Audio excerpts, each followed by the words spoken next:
Welcome, and thanks for joining us. My name is Jeff Bell, and on behalf of McLean Hospital, I'd like to pass along our appreciation for your interest in this educational webinar series. Our focus today, hoarding disorder. It is a serious but treatable mental health condition that is often deeply misunderstood. I think most of us have a sense of how tough it can be to let go of some valued possession or another, maybe an old photo album or perhaps a favorite sweater or a book. But for people with hoarding disorder, attempting to discard even trivial items can cause great distress, and untreated, HD can create not only mental health concerns, but also physical dangers. Over the next hour, we want to explore what's most important to know about hoarding disorder and its treatment. And to that end, we have brought in someone with a lot of expertise in this area. Dr. Jeff Szymanski is a clinical psychologist and leading expert on obsessive compulsive disorder, or OCD. For 15 years, he served as executive director of the International OCD Foundation, and prior to that, he was director of psychological services at McLean's OCD Institute. He is also the author of the book, The Perfectionist's Handbook. Jeff, thanks for joining us. Thanks for having me. Good to see you, Jeff. Well, you and I go back a lot of years now, my friend, at least 15, and somehow that must mean that we're getting old. Old is very true. Very true. Well, I'm sorry, go ahead. No, yeah, 15 years with the foundation. But yeah, as you mentioned, I was at the director of psychological services at McLean. I started at McLean in 2001. So I've been in the OCD community for over 20 years. And as we're going to talk about, hoarding used to be considered a subtype of OCD and then kind of split off into its own category, which we're going to end up talking about. But yeah, I've been doing this a long time. Yeah, and over those years, Jeff, I have greatly respected all that you do for the OCD community and the hoarding disorder community. I know we're going to learn a lot from you over the next hour. I want to start with the big picture of hoarding and ask you to kind of give us a working definition of what hoarding disorder is. How would you define it? Yeah, one way to think about this is to think about what defines a mental health disorder. In general, a mental health disorder is defined as someone experiencing a lot of distress that could happen in lots of different ways, whether it's anxiety or whether it's guilt or whether it's sadness and depression and loss. So we have a lot of distress. It's chronic. It's sticking around. It's not going anywhere. And now it's getting in the way of you living your life the way you want to live it. So your work is being affected, your relationships are being affected, your ability to take care of yourself is being affected. So let's translate that to hoarding disorder. So when someone has hoarding disorder, it means that they're experiencing a lot of distress, and their distress typically is coming from people encouraging them to get rid of things, and they don't want to get rid of those things. And they've collected so many things that now it's hard to get around their house. So they have distress from their living situation. They have distress from, their relationships kind of leaning on them to get rid of things. They don't want to get rid of things. But now it's hard to live in the house. It's hard to eat at the kitchen table. It's hard to sleep on the bed because there's too many possessions. So again, it's something chronic. It's something that is kind of involved in many aspects of your life. And again, you're not living your life the way that you would like to. From a diagnostic standpoint, are there common elements that have to be there for a hoarding disorder diagnosis? Yeah, so we have to have, for a diagnosis, we need to have a lot of items piled up all around the house. They're in living spaces. I have all my closets are full, all my cabinets are full, all my basement's full, but my living space isn't, right? And so with people with hoarding disorder, it's not just that they have a lot of possessions. Their possessions are in their living space and getting in the way of them using those spaces the way that they're supposed to be using them. And again, there's lots of distress and there's difficulty in day-to-day functioning. Let me throw some words by you and ask for definitions as well. Clutter, collecting, hoarding, squalor. Starting with clutter, that's a really charged word. What clutter represents for me might be something very different for you. Exactly. And again, clutter can happen in anyone's house, in anyone's office. Again, this is a large collection of items, not terribly well organized. But again, clutter is part of hoarding disorder, but doesn't mean that you have hoarding disorder. Again, we have to see that there's this clutter, this pile of stuff is both getting in the way of your day-to-day functioning and getting in the way of you using the space in your home the way that you would like to.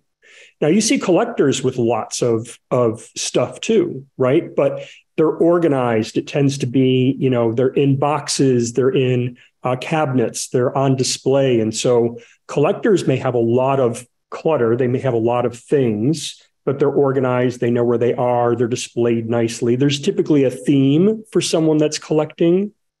So again, clutter is lots of stuff. But again, for a hoarding disorder diagnosis, we want it to be, again, so much stuff that you're not able to move around your house. You get into squalor. I don't like to promote the show Hoarders. I think that that's a mixed bag. I think it's really raised the awareness of what hoarding disorder is. Typically, though, they focus on squalor in those TV episodes where it's not just lots of clutter and there's hoarding disorder. There's spoiled food. There's, again, what we would think of as trash. There are bugs and insects. If they have an animal hoarding problem, there's lots of animals and lots of animal waste around the house. So again, hoarding disorder can come in multiple, levels and layers. There's this really cool assessment developed called the clutter image rating scale that I think was really clever, where they basically just took a room and took a picture of the room clean and organized, and then kept adding stuff to it. And you could kind of almost self-diagnose how much clutter is in this room is going to be related to, like, that image is the image of my living room. If it's a 5 or a 6, you might have a hoarding disorder problem. Do you find that there is much confusion, perhaps at the layperson level, between hoarding and collecting? Because we do hear a lot about people who are collectors, and their houses can be very full of items. As you mentioned, they tend to be more organized than just general clutter, but I would imagine that can cause some confusion. Yeah, I think it is. And, again, I think with one of the other distinctions is really there's a theme. I'm collecting coins. I'm collecting comic books. I'm collecting, little figurines. And so, again, it doesn't mean that, you can have a collection that is so big that it's starting to get in your way. But on average, again, collectors have themes. They're more organized. They know where their things are. And again, it's not creating, on average, difficulties in their space. Let me circle back to something you mentioned in our introduction, which is the evolution of hoarding disorder as a diagnosis. Correct me if I'm wrong, but it used to be considered a subtype of OCD, did it not? It did. And, we were talking about, I worked at the OCD Institute from 2001 to 2008. And at that time, it was still considered a subtype. It was really Gail Steketee and Randy Frost doing a lot of work on understanding what hoarding disorder starting in the early 90s. And they really were pivotal in following. It looked like to them and to those of us also doing this treatment that our effectiveness with our clients that had hoarding disorder, we were struggling. We weren't getting them well in the way that we were with people with OCD. So there were, they seemed like they were processing information differently. It seemed like exposure therapy really wasn't quite working with this hoarding disorder population. Gail and Randy were working with other people doing neuroimaging, and it looks like the neurobiological difficulties that people have with OCD versus with hoarding disorder are different. So in 2013, there was enough research and clinical experience accumulated that they really were effective in separating hoarding disorder out from OCD. It's now called a related disorder. The diagnostic manual moved OCD out of the anxiety disorder chapter. Now it's OCD and related disorders. So hoarding disorder, body dysmorphic disorder, and what we call body repetitive behaviors like compulsive hair pulling and skin picking. That's all in kind of that chapter. So there were some things that moved over to hoarding treatment that are similar, but there are a lot of differences. And so it was really important that they were able to separate out. When you do a treatment plan, whether you're a physician or you're a mental health clinician, your treatment plan is dictated by your diagnosis. So if we're diagnosing hoarding is the same as OCD, and it's not, that's, I think, why we found that we weren't as effective. When we separated it out, there were some really interesting things that differentiate people from OCD and hoarding disorder that we can go over at some point. Yeah, I want to talk a little bit too about the overlap between OCD and HD. Is it possible to have both? Yep. I think the estimates are about 20% of people with hoarding disorder also have OCD. And are there cases of OCD that sort of mimic hoarding disorder? I'm thinking about people, for example, who might hoard for reasons other than the typical hoarding profile, if you will, that they're doing it out of concern for contamination or something that's more related to OCD patterns. Yeah, no, that's exactly correct. So people with OCD contamination is just going to be one of the best examples. They have a lot of clutter because they don't want to touch their possessions because they don't want to get contaminated. And so it looks like there's a hoarding problem. When you talk with them, though, again, this is why it's important to do a proper assessment, proper diagnosis. What is the function of the clutter for someone with hoarding disorder? I want this. I like this. I'm attached to this. I feel responsible for this. With OCD, it's I don't want to be around that object. That's going to trigger me. That's going to upset me. That's going to hurt me or put me in danger in some way. So you see, again, with hoarding disorder, the collecting of things is more impulsive. It's about generating a feeling they want to have. That's typically what you see more in impulsive behavior. In OCD, we have compulsive behavior. So we're doing things to not feel. So a very different kind of behavior. So you're going to see that impulsivity and compulsivity in hoarding disorder, but you're not really going to see that in OCD. OCD symptoms are really driven by, I need to get away from something. Jeff, zeroing in on the hoarding disorder elements, are there items that are more commonly hoarded than others? It's interesting because, again, it depends on the level of severity of the person with hoarding disorder. It typically is still things like newspapers and magazines, lots of paper files, those kinds of things. But there's this really interesting line of research Melissa Norberg is doing. And she's talking about, again, we keep on talking about kind of the attachment people have with hoarding disorder to objects. Mm-hmm. And she's looked at this research about, well, why are they in fact more attached to their objects than people without hoarding disorder? Yes. And why might they be? Well, they tend to anthropomorphize objects in a way that people without hoarding disorder, meaning I'm going to imbue this object with human qualities. So now I'm attached. I can't get rid of this because I've named it. It feels important to me, right? So there's this attachment.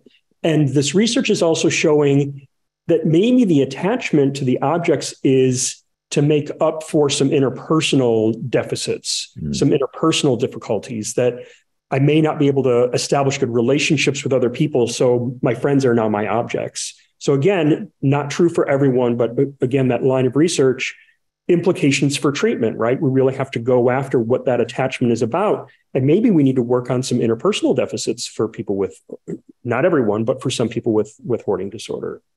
What do we know about the size of the population? What are the current estimates? They range a bit. So the estimates are around 2 to 6%. With OCD, it's about 1.2, 1.3%. So hoarding disorder is significantly more common than hoarding is more significantly more common than OCD. But, that translates into, maybe 6 million to maybe as many as 20 million people with hoarding disorder. So it's, again, a pretty debilitating disorder. It's unfortunately pretty common.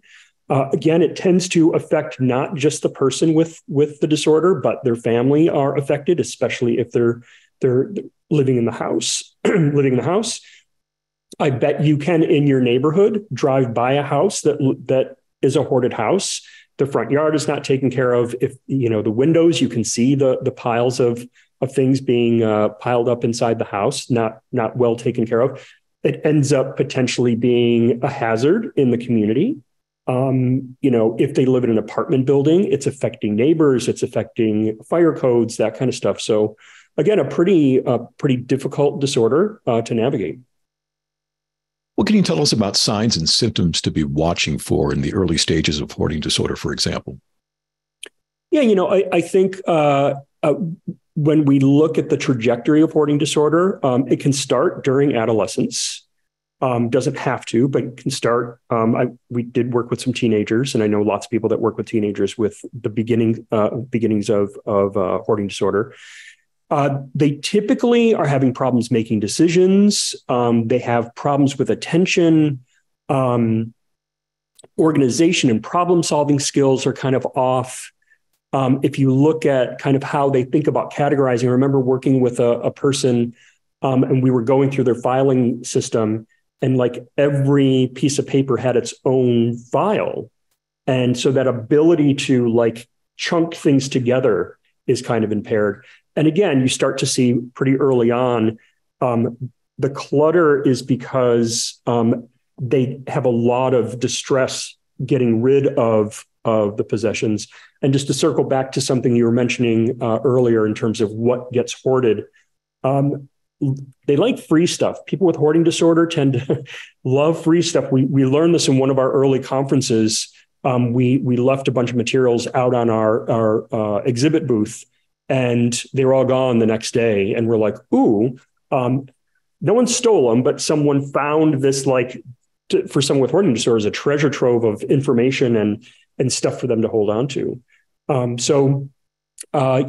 We're going to talk about treatment later, but I always thought one of the innovative things about, and again, the difference in treating hoarding disorder is you go on non-shopping shopping trips, again, to really work on the skill of managing that impulsivity. Jeff, we're going to be weaving in some questions from audience members throughout the hour. And one came in that is relevant for this portion of the discussion, which is the nature versus nurture argument, if you will. Is OCD and hoarding disorders, are they hereditary? Yeah, so it's pretty common in mental health and from kind of mental health clinicians to researchers that we all think that this is multiply determined. If you have OCD, the percentage goes up that your kid might have OCD from about 1% to about 4%. You see this in pretty much every psychological disorder, where if you have depression, if you have schizophrenia, if you have hoarding disorder, you're more likely to see a family member with that disorder as well. It isn't a one-to-one, it isn't a for sure. It's just that your likelihood tends to be higher. So there's a genetic contribution. When we do imaging studies, we know that your neurobiology is a little bit different, whether it be the structure or whether it be the neurochemicals. It's why we sometimes do medication for people with psychiatric disorders, and your brain isn't quite working the way that it's supposed to. How you were raised? Sure. If you were raised by an anxious parent, does that make you more anxious? In some cases, absolutely. Do parents and their parenting style cause OCD and hoarding disorder? No. Can they be influential? Yeah, but so is your brain, and so are your other experiences and growing up. And so the nature nurture, everyone thinks it's a little bit of everything. A viewer wants to know if there is a socioeconomic component to hoarding. Nope. It is hoarding seen in all cultures, every level of SES. It doesn't discriminate, just like OCD. And Jeff, you mentioned that kids can develop the early stages of hoarding. At what point in adulthood do we start seeing some of the more physical signs of hoarding behavior? Yeah, it takes a while to accumulate enough stuff in order for it to be problematic. This is typically when people hit their 30s and 40s. The largest percentage of people with hoarding disorder are 50 plus. But again, by 30, you're starting to see some significant problems where people are going to start meeting criteria for hoarding disorder. And can certain life events, stressful times, for example, actually trigger hoarding behavior?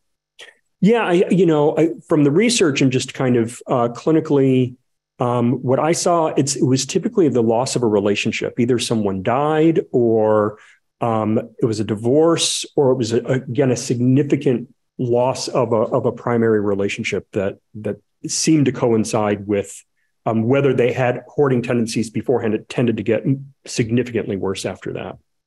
You mentioned the neurobiology of hoarding disorder. What do we know about the brain functionally and structurally that might be impacted in terms of hoarding?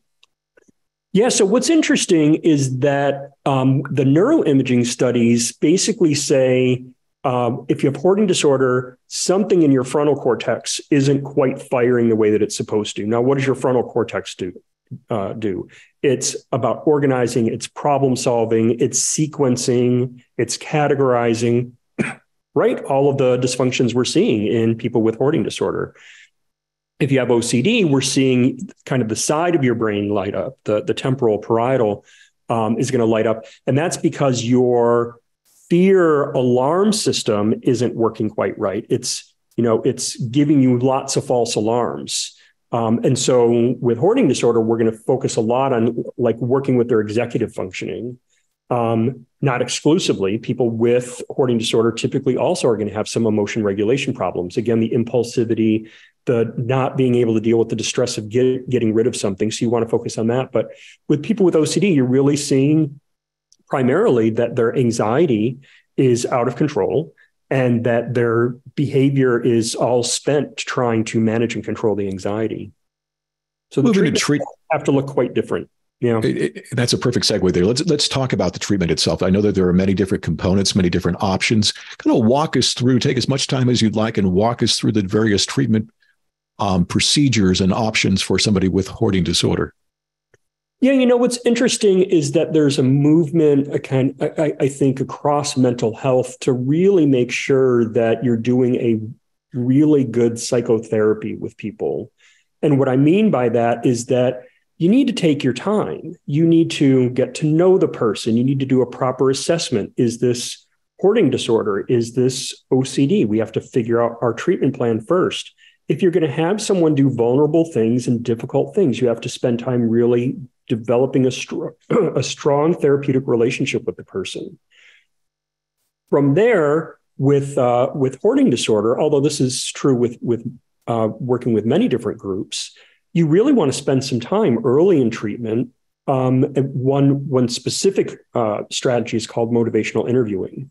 And what this is really just looking at when you engage in X behavior, what does it do for you and how does it backfire on you? And you're really trying to work with the person to develop motivation to begin challenging these dysfunctional behaviors. Instead of saying your behavior is dysfunctional, you get them to recognize, acknowledge, and really let it sink in. Like I got a short burst of a good feeling, but I have chronic anxiety and chronic distress, right? So that motivational interviewing, really getting them to buy into your treatment model, buy into the goals of treatment.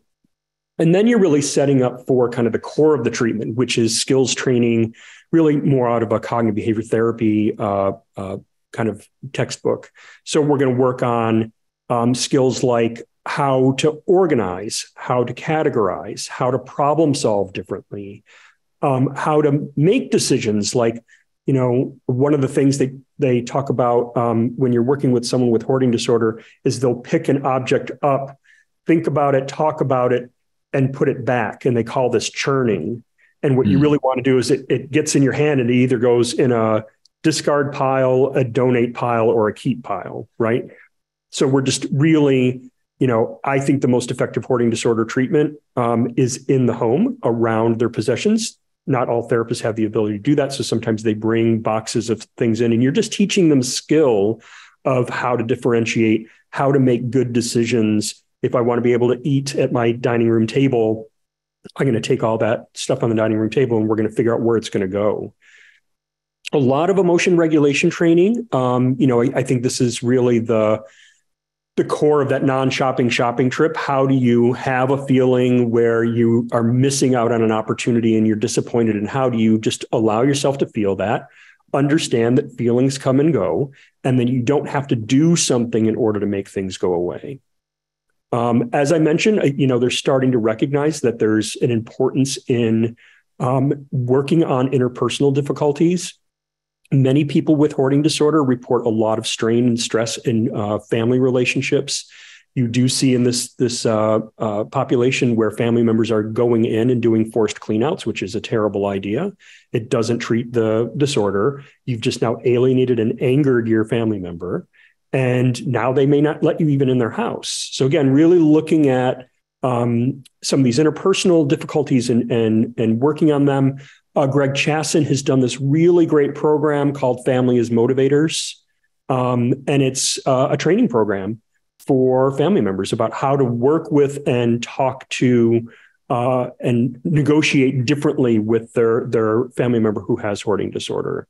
There's a really good webinar also on the International OCD Foundation has a website called helpforhoarding.org, and it's on their treatment page. So, there's a lot of components to hoarding disorder, again, just because it affects so many different things. Christiana Bradiotis does a lot with helping to create hoarding task forces so that if an housing authority gets involved, housing authorities start doing the clean outs. And they're like, no, let's help get this person in treatment. Let's not do the clean out. So again, getting into the community and working with, which is very different than most other mental health conditions. You're really working community-based with community professionals. And then there's this really cool group, Lee Schur and Becca Bolofsky do a lot of peer support. And a really cool innovation. Lee and Randy Frost worked on this treatment model called Buried in Treasures. And it's really a peer support group where, again, it isn't a clinician saying you're a bad person or a family member. It's, I'm struggling with hoarding disorder myself and I got good treatment. And so they do this kind of peer-based support. And, again, I think that that's a really important component as well. Are medications sometimes used as part of this process for treating hoarding disorder? Yeah, there's not a ton of research on medications. The medication research basically says, look, there's typically a lot of other things going on for a person with hoarding disorder. There's probably depression. There's probably other anxiety disorders. Let's get in there and get medications that we know kind of improve mood, decrease stress and anxiety. That actually is, I'm feeling better. I can think more clearly. I can challenge myself more. I can take on more stressors. So they think on average, medication is really good for just kind of taking care of the overall person, getting them in a better place so that they can access the treatment a little bit better. We circle back to what you were talking about with the forced cleanout. You said that's a really bad thing to do. Specifically, why? Why is that problematic? And what is a better approach to doing that for family members? Yeah, so I think that a forced cleanout, as we were talking about before, if I have an attachment to something and it's important to me, and you come in and take it away from me, I experience that as an intrusion. I experience that as a boundary violation. I experience that as you doing something mean to me. And so I think, again, there's an interpersonal boundary that's been crossed. It can feel very traumatic to people if they've lost something that is very important to them. Just because you think it's trash, it doesn't mean it's not important to me.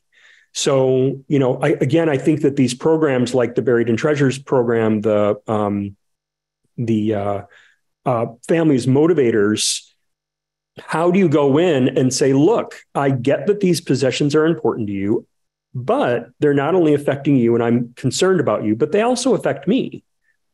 Maybe because I have to share a space with you, or I'm now finding myself being anxious about your safety because I'm worried that as you get older, with all these things all over the floor, you're going to trip and fall and hurt yourself. So it's about really opening up a conversation for someone so that you're joining with them, you're empathizing with them, you're not agreeing with them, but you're not doing it to them. If you do it to them, they're just going to walk away from you and do it again.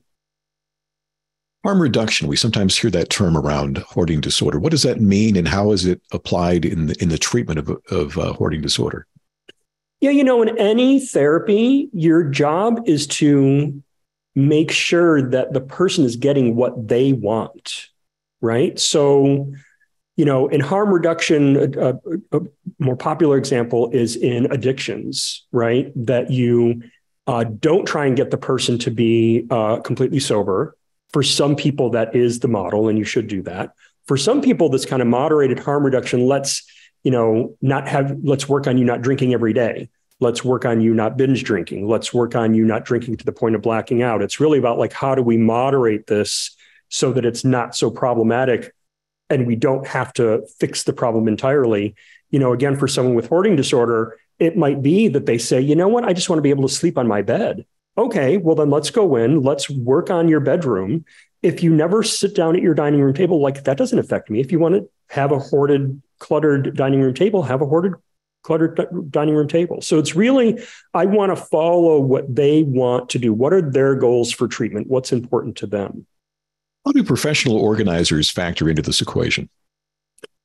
So what's interesting about professional organizers is that someone without hoarding disorder is going to hire a professional organizer. I need you to come in and help me organize my closet. I have all this clutter. I don't have hoarding disorder, but I have all this clutter and I'm not sure what to do with it. And I'm challenged by problem solving and I'm challenged by, and so professional organizers come in and they go, here's how you, like, as a profession, I'm an expert in making your space efficient and clean and accessible. So of course, professional organizers are running up against people with hoarding disorder. And they're saying, ooh, I need help organizing. So what I thought was cool is this group called the Institute for Challenging Disorganization. Gail Stuckedy and Randy Frost, who I mentioned, worked with this group, and they have a credentialed program where they went in and they are training professional organizers to see what hoarding disorder is, learn how to work with people with hoarding disorder so that their professional organizing skills are actually being used properly. I think they were going in and the person with a hoarding disorder was like, no, you can't get rid of any of this. And they're like, well, I can't organize this because all of your cabinets are full. We need to get rid of stuff before we can organize, right? So this group really has gone out of their way. There's a group of professional organizers who have gotten this extra training, made them more effective at what they do. If we're getting all kinds of questions, I'm going to try to weave some of them into our conversation here. A lot of them are about what loved ones can do to support somebody who is hoarding and perhaps denying that they have a problem. Let's start there. Yeah, again, I think it's, we mentioned motivational interviewing before, that's a very straightforward skill that you can learn that you don't have to be a therapist to learn. There are great books out there. There's a lot on the website. And again, it's really that kind of compassionate, patient stance towards your family member of, can we talk about what are you getting out of this and what is it costing you? And asking the person to think about that, because you're right. Some people with hoarding disorder are ignoring or downplaying the negatives. So again, instead of wagging your finger in their face and saying, there's lots of negatives, having that compassionate conversation, I think for a lot of people, and you're seeing, I've been seeing this trend over the last 20 years, if you have someone, we'll go back to OCD, parents would call the institute and say, my kid has OCD, but he doesn't want treatment. What do I do? And we would say, I think you should get treatment. I think you should get treatment for yourself about you getting your own support, you figuring out your own negotiating strategies. How do you, again, negotiate with a family member in your home where you're getting what you want to, right? It shouldn't be that a person with OCD is getting to be symptomatic. A person with hoarding disorder gets to be symptomatic. It's what's in it for you, but also what's in it for me. We're in a relationship, right? And just helping them kind of think that through. So I think if you have a family member with hoarding disorder and it's causing you a significant amount of distress, I think it's really important to find your own therapist and say, hey, I need some support. I need a place to vent. I need a place to problem solve. I need a place to figure out how to be patient and go back to my family member. Also, am I doing anything that's facilitating the hoarding problems? Am I going in, they don't drive anymore. So am I going out and buying them things and bringing them back as a way of placating them, as a way of making them feel better? But, OCD and hoarding difficulties, we call this accommodation. You're really not participating in the symptoms with them with the intention of trying to help them, but it actually backfires. So, and again, I think these really formal trainings that Greg gives and has done some research on have been really important. And again, that kind of multi-approach, there's not going to be a silver bullet about understanding why someone has hoarding disorder. And there definitely isn't one approach to how we're going to help someone with it. I think these multifaceted approaches, both them getting their own treatment, the community participating, the family members finding their own supports and their own ways to lever in differently is really important. And again, that kind of group community support with the peer support specialists. You mentioned earlier that it's not uncommon to see co-occurring disorders when you're dealing with hoarding disorder. What are some of the more common co-occurring disorders and how does that complicate treatment? Yeah, so it is pretty common for a co-occurring condition with hoarding. The most common ones are depression.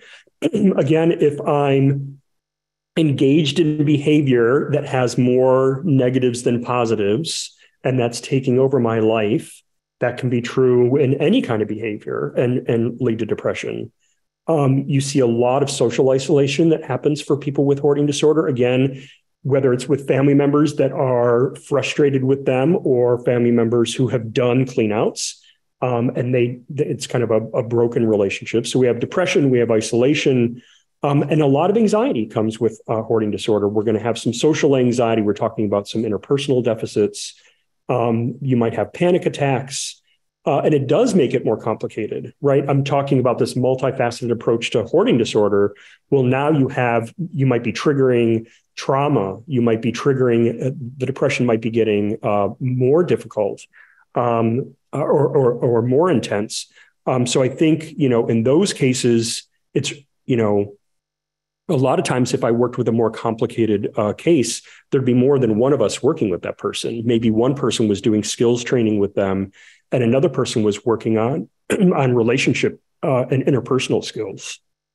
You were asked, I'm sorry. A viewer asked, where does one start when seeking treatment for hoarding? I mean, that's a great question. I know the IOCDF is a great starting point for that, the hoarding website, but it can be difficult to find the right care at times. Yeah, so I think what's really cool about what we did at the foundation. So I started there in 2008. By 2010, I was in talks with Gail and Randy about a website. So that website is now over 12, 13 years old. So it's helpforhoarding.org. What's cool about the website is that clinicians who have identified as hoarding disorder specialists are all in a resource directory. You can just go in and put your zip code in that resource directory, and your hoarding specialists are going to show up. Professional organizers who have gone through this training are going to show up.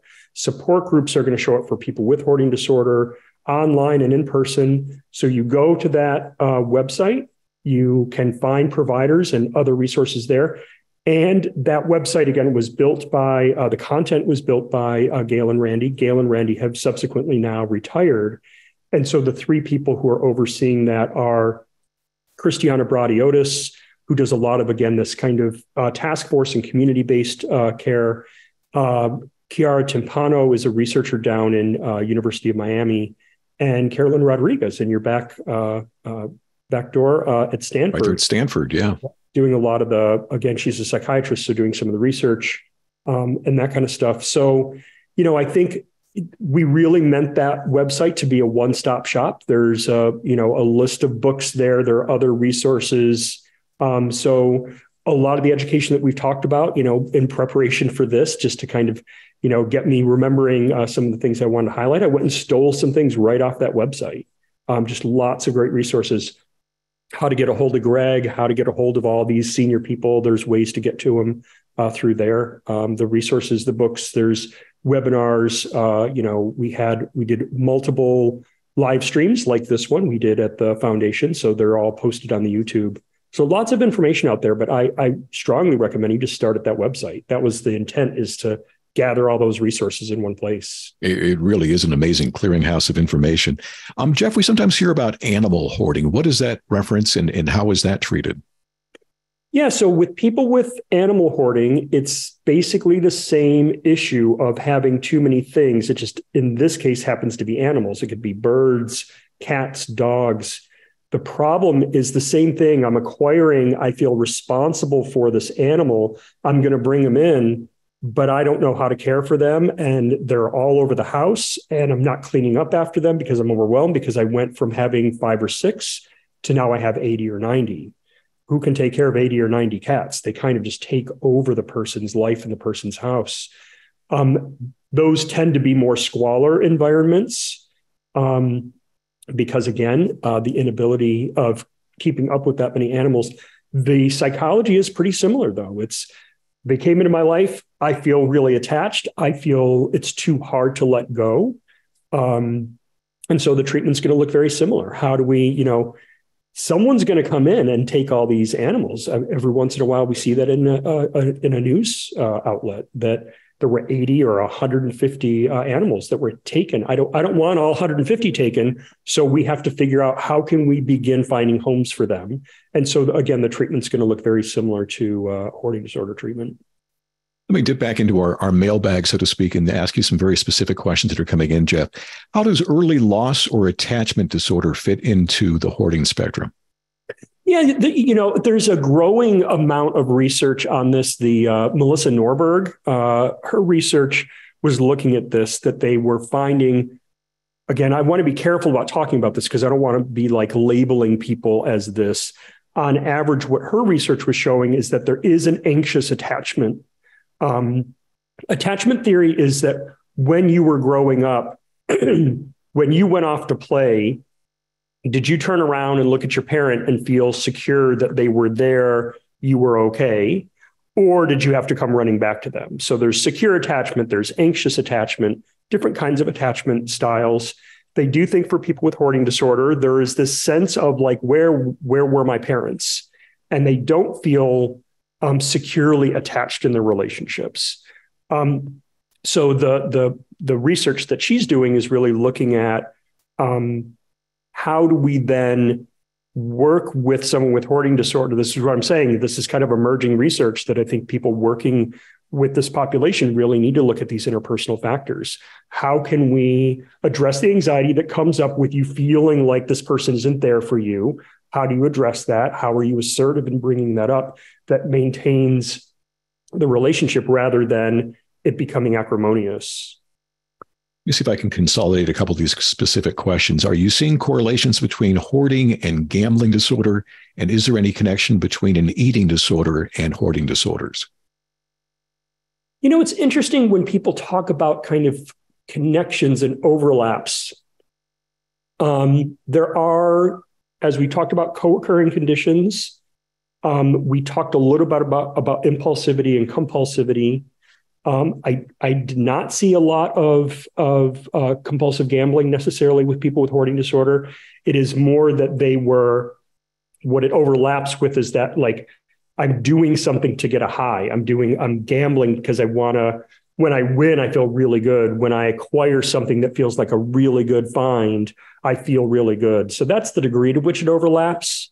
Again, I think that you really want to, whether it's for yourself or for a family member, have someone who really understands how to do that differential diagnosis. So it's less about like the overlap and more about like, what are the conditions that we want to treat, because treating impulsivity is different from treating compulsivity. I hope that answers that.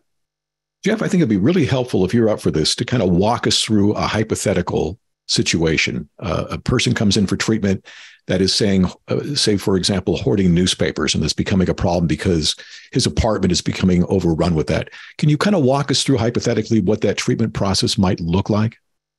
Right. So if this person was seeking treatment, one of the first few things I would be asking this person is, are you here because you're recognizing that this is a problem for you?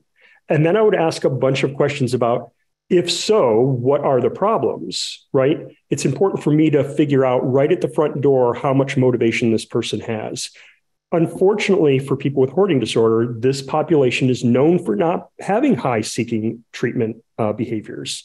It typically is, I'm being forced to by the city, I'm being forced to by my family. It's not that that's a bad thing. It's just a different kind of motivation, right? So if you're here of your own volition, you are really getting that this is a problem for you, that's going to be a different kind of conversation of, okay, now let's talk about in what way is the newspaper piles, how are they problematic for you? Is it that you're worried about that it's taking over the house? Is it that you can't have people over? Is it that you're worried that you're going to lose something valuable if you throw it out? So you really have to ask these questions to figure out what is the function of having these newspapers in this person's life? What is the function of them making the decision to not get rid of these things? And you really have to go in depth to figure out what are these motivating factors. Now, if their motivation for seeking treatment is because of someone else, I always try to say, well, look, I'm on your side. I also can't control your family and I can't control the city. So we're going to have to do some acceptance about, like, this is a stressor in your life. And the problem to solve is how can we work together to de-hoard, to remove these stressors from your life, right? So you have to really look at where we can start with the problem solving process. If they're motivated, you start, with the kind of motivational interviewing. If they're feeling levered into this, again, you want that leverage there, but you really want to be empathetic about that experience and what that means. So that would be kind of the early place that I would go. And then it would be, a fair amount of education, really destigmatizing, taking the pejorativeness out of, we don't call people hoarders. So you're an individual with hoarding disorder. It is because I do a lot of psychoeducation. I would typically send people to the website. Your brain doesn't work the way that people without hoarding disorder works. That's not your fault. It's yours to fix, but it's not your fault that you never learned, or your brain doesn't work in this kind of organized and categorical way. But we can teach you those skills. So it's a lot of, again, empathizing. You didn't do anything to bring this on you, but you are now living your life in a way that you don't want to be living it. So let's get down to doing that hard work. This is going to be hard, and anything worth having in the world comes at a cost. It's all hard. If you want a really good relationship with someone, that is hard work, right? So it's just using those kinds of metaphors. We're going down a difficult path, and at the same time, this will be rewarding for you. If you get on the treadmill and as soon as you start to sweat, you get off the treadmill, we aren't getting any health benefits. We aren't getting any weight loss benefits. You got to stick in there with that difficult treatment. So again, a lot of relationship building, a lot of orienting the person to why we think people have hoarding disorder, really orienting people to what the treatment looks like, getting a lot of their buy-in about, is this worth it? If it's not, maybe you don't really want treatment. As a therapist, I don't want to do treatment to people. I think that's always a sign of a poorly trained therapist, where they're working on behalf of the client. They're working harder than the client. I don't think then, as a therapist, you really sat down and listened to what they want. Now, sometimes clients can put you and themselves in a weird position of, I want to problem solve the problems in my life, but I want to do them in a way that doesn't work. And they're not identifying that they don't work. So for example, I'm coming to therapy. I have OCD. Your job as the therapist is to get rid of the anxiety for me. Well, I can't do that. I can't enter into that contract with you. Right. So there's a little bit of like, how is your life going to change? But we have to be realistic about what are problem-solving strategies that work and what are problem-solving strategies that would be great, but don't work. Jeff, I know there's no one answer to this, but generally speaking, how long should this process take? Are we talking about months? Are we talking about years to go through treatment? Yeah. So again, I keep going back to Gail and Randy. They did a treatment outcome study with they had the treatment protocol that they had developed. And let me just make sure I don't want to,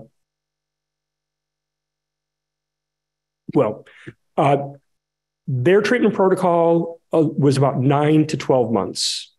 And they found significant reductions in hoarding behavior and hoarding symptoms with that treatment. So again, a significant investment, a significant amount of time. Other disorders can be treated more quickly. So again, this is a time and investment, but I think that 9 to 12 months tells you about the complexity of this disorder and the complexity of the treatment that needs to match it. And is the goal to cure oneself of hoarding disorder or to learn how to manage it? In other words, is this a chronic condition that people will most likely be living with for most of their life? Well, so what I typically say to people, because this question is typically asked in OCD also, and, if you know anyone who is a smoker, if they smoked for any length of time and then they've quit. My stepfather smoked 3 packs a day until he was 40. He's 83. And if you ask him, if you lit up a cigarette, someone lit up a cigarette, would you have a craving? He would say yes. So when we learn something, when something's part of our life, if we move it out of our immediate awareness it can lose power. It can lose, again, it's really about learning, put it on the back burner. What we talk about with people with OCD is turning down the volume of the obsession. It doesn't go away. It just gets much quieter. It's not central focus. It's over here. So that is really the goal with people with hoarding disorder. They're always going to want to buy that next new cool thing. They're always going to get a little bit of a bounce from it. But it's that kind of skill of, ooh, I'm about to purchase this book. And kind of a very straightforward skill I would work with people with hoarding disorder if they collected lots of books is you can buy a book when you discard a book. When you have room on your bookshelf, then you can buy a book. So it's creating that impulsive, like, ooh, I want that. That's always going to be there. But now we've put in a pause, we've put in a reflection, we've put in a accessing skills right before we make that decision. Now we might still buy the book. But with good treatment, we're less likely to. So yeah, anything that comes into our life and is there in some significant way, our goal is really just turn down the volume of it. Let me squeeze in a couple more questions as we start to wind things down here. I'm going to paraphrase this question, but is an over-attachment to money considered a hoarding disorder? No, I didn't really see that. Again, money as like an object. But accumulating money so that I can do something with it, I don't think that was really it. Like there were coins, special bills, that kind of stuff, but I did not see the hoarding of money. Are there international hoarding disorder resources? I know part of the answer is, again, the hoarding website, which offers resources around the world. Any other thoughts that come to mind for people living outside of the United States? You know what? I actually don't know. What I would recommend is calling the International OCD Foundation. Betsy Plaisir is the community outreach and support manager there. And those are the kinds of questions that she gets, and she would do some research on that and see if there are resources, but nothing comes to mind. I think the majority of the research and treatment for hoarding disorder has really been in the United States. What's the frontier for all of this on the research front? What are researchers looking into in terms of treatment and other ways that they might positively impact somebody living with hoarding disorder? Yeah, I think it's a couple places. I'm just going to kind of summarize some of the places I hit on. I think the interpersonal stuff is been under-recognized and very, very important to get in these protocols. I think a hoarding disorder treatment needs to be multifaceted. And I think that they're going to find that. And then, this was Jordana Muroff at Boston University. She was, and this was 10, 15 years ago, she was really looking at, can you do virtual therapy with people with hoarding disorder? And is it as effective, more effective? She found it was more effective because they're in their possessions, right? You can't bring all of it to the office. So she was doing teletherapy. Now, what do we know from COVID? There's been there's been a lot of research about how teletherapy for many people is as effective as in person. And a lot of therapists never went back to the office, so they have a hybrid. It's increased accessibility, right? So if you live in Montana, there might be one hoarding disorder specialist in all of Montana. Well, now we're going to do teletherapy. And now, teletherapy for hoarding disorder is very effective. I think the best treatment really is home-based, where I, as the therapist, are going to go into your house. The logistics of that are very difficult. So again, I think it's, the interpersonal component, making sure that there are multiple ways in which the hoarding disorder is being addressed. I do think it's incredibly important to keep the family in. Where the biology stuff is going to go, I'm not really sure. That would be kind of a fun conversation to have with Carolyn Rodriguez. She's really going into that. But I think they're really finding this really to be a behavioral and emotional struggle that really good CBT, multifaceted CBT, can address very well. But, I've become increasingly a fan of mental health conditions don't just affect the person, they affect the system, and making sure people in the system are taken care of. We did that at the Institute, where we innovated and brought in therapists. So you went in and you had a behavior therapist, then you had a family therapist, knowing that OCD really impacted other members of the family. That was a critical component. So I think more research on that, that's where that's going to go. One of the things I'd like to do with this webinar series is end on a hopeful note and ask our experts to provide a message of hope to somebody who might be watching right now dealing with hoarding disorder or perhaps impacted by HD. You have worked with so many people over the years, Jeff. What do you want somebody struggling right now to know about the hope that is available through treatment and support?